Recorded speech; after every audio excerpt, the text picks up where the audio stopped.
맨날 동현이한테, 동생한테 밀려가지고, 응? 동원이 거 다 무조건 양보하라 그런 거, 장난감, 뭐, 응? 뭐든지 다 먹는 거부터 해서 다 양보하라고만 해서 미안해. 응? 이제 동원이 거는 동원이 거 지켜주고, 응? 동생은 동생대로 또 지켜주고, 엄마가 니네들한테 서로 다 잘해줄게. 알았지? 그럼 동원이도 엄마 도와주고, 엄마도 우리 동원이 도와주고, 그렇게 서로 이렇게 하자. 네. 어머님이 이제 전날도 많이 우셨지만 지금 화면에서 다시 그 장면을 보면서도 눈물을 많이 흘리셨거든요. 어머님도 울고 또 어머님 우는 모습을 보면서 우리 동원이도 울고 또 저희도 이제 바라보는 마음이 정말 많이 짠했어요. 특히나 8살 때 어머니의 모습으로 돌아가서 그때 우는 건 진짜 8살 같더라고요. 마음이 많이 좀 속상하기도 하고 그러셨었나 봐요.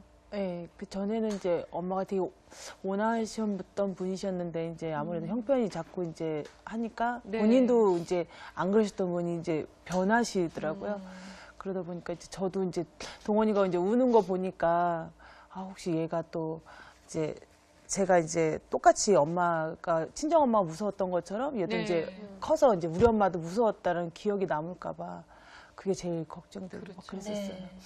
근데 우리가 참 희한해요. 부모의 얼굴을 하나씩은 다 담고 뭐 손 모양, 발 모양도 다 담지만 어느새 이게 시간이 지나가다 보면 걸음걸이도 담고 그리고 또 그 생각도 닮아가고 저렇게 아이한테 하는 모습도 이렇게 닮아간다는 것이 어떨 때는 섬찟섬찟할 때도 있어요. 내가 이건 담지 말아야지 했던 모습을 그대로 하고 있을 때. 그렇죠. 이런 그러니까 일종의 대물림인데 이런 대물림은 우리가 그냥 막연히 좀 담나 봐 이런 게 아니라 많은 연구를 했어요. 사실은 이러한 애착, 그러니까 네. 대인관계의 어떤 기본 틀을 다 형성하는 거는 애착에서 기인한다라고 하는데 그 애착이 과연 대물림이 되는가 전 세계적으로 연구를 정말 했어요. 네. 근데 그 일치율이 최저 69%가 나오고요. 네. 그러니까 그게 최저라는 거예요. 굉장히 높은 수준의 일치율을 보인다라는 거죠. 그래서 우리가 뭐 결혼할 때 좀 집안을 봐야 돼 이런 말 많이 하는데 그 현금과 부동산을 보는 게 아니라 사실은 그 가족 분위기, 부모가 이 자녀를 부모의 대하는 인품, 네. 태도 이런 것들을 봐야 되는 거죠. 왜냐하면은 그게 내 남편, 내 아내 그리고 나가 아이를 키우는데 그대로 영향을 미치기 때문에요. 네, 그렇군요. 선생님 아까 지승에서도 잠깐 말씀하셨지만 정말 희한하게 왜 우리 엄마의 모습 보면서 저런 건 담지 말아야지 했던 네. 걸 꼭 먼저 담는 것 같은 느낌. 그렇죠, 네. 예, 저도 예. 고백을 하자면 얼마 전에 아이한테 공부를 시키고 있다가 말을 너무 안 들으니까 저도 모르게 가르치고 있던 펜을 집어 던졌어요. 근데 저희 어머니가 제가 숙제를 안 하고 그랬을 때 한번 책을 제 앞에서 찢어버리신 적이 있거든요. 충격이 컸었는데 네. 제가 그런 걸 닮아가는 느낌을 해놓고 받은 거예요. 깜짝 놀랐거든요. 예, 그러니까 사람은 자기에게 어떤 굉장히 강한 인상을 준 것들, 그리고 자주 반복돼서 일어난 것들, 그리고 효과가 센 것들을 더 빨리, 더 많이 모방하는 특성을 갖고 있는데, 게다가 뭐냐, 가까운 사람이 그런 행동을 했을 때 그 모방의 효과는 굉장히 크다라는 거죠. 네. 그래서 아이들이 부모의 어떻게 보면 나쁜 행동들을 모방한다는 거는 그 부모가 한 행동들이 굉장히 아이한테 강력한 느낌을 줬고 또 자주 했고 그리고 그게 나름의 어떤 효과가 있었다라는 거예요.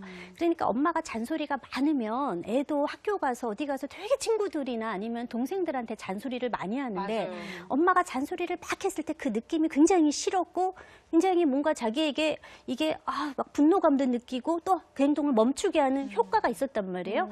그럼 누가 밉거나 싫어요. 그러면은 자기도 너도 한번 그때 어떤 분노감이나 기분 나쁜 거 좀 겪어봐 해서 그대로 사용을 한다라는 거예요.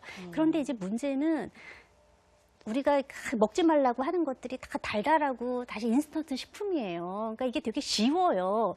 그러니까 사람들이 문제는 뭐냐면 쉬운 거를 자꾸 선택하는 습관을 갖고 있어요. 근데 좋은 약이 입에 쓴 것처럼 사실은 진짜 해야 될 거는 다 복잡하고 어려워요. 아이에게 우리가 소리를 꽉 지르고 손이 먼저 가는 거는 그게 스트레스도 사실 조금 풀리게 해주고요. 그리고 이 단기 효과는 굉장히 강력하게 그렇죠. 세요. 그래서 네. 말 잘 들으니까. 하지만 그런 것들은 내성을 생기게 해서 처음에는 진짜 파리채로 때리던 거를 나중에는 야구방망이로 때려야 듣게 되는 일이 생기기 때문에 우리가 항상 좋은 약은 입에 써 이렇게 너무 쉽게 듣는 거는 이게 별로 좋은 게 아니야.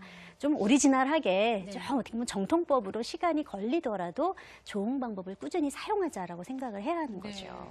네. 저희가 이제 60분 부모 시절부터 지금까지 저희가 굉장히 많은 솔루션들을 이제 제시해 드리면서 어머님들을 만나봤지만 이렇게 뭐 동원이 어머니뿐만이 아니라 예전에 친정 어머니한테 받았던 어떤 양육 태도를 나도 고스란히 대물림하고 있다라고 고백하시는 분들이 뭐 한두 분들이 아니거든요. 근데 이게 문제는 연결고리를 끊는 것이 너무나 어렵다는 건데 이걸 끊으려고 노력해도 잘 안 될 때 정말 효과적으로 할 수 있는 방법이 있으면 좀 가르쳐 주세요, 선생님. 아마 오늘 어머님은 분명히 지난주와는 다른 어머님이실 거예요. 뭔가 큰 깨달음을 얻으셨을 거예요. 저런 심리극.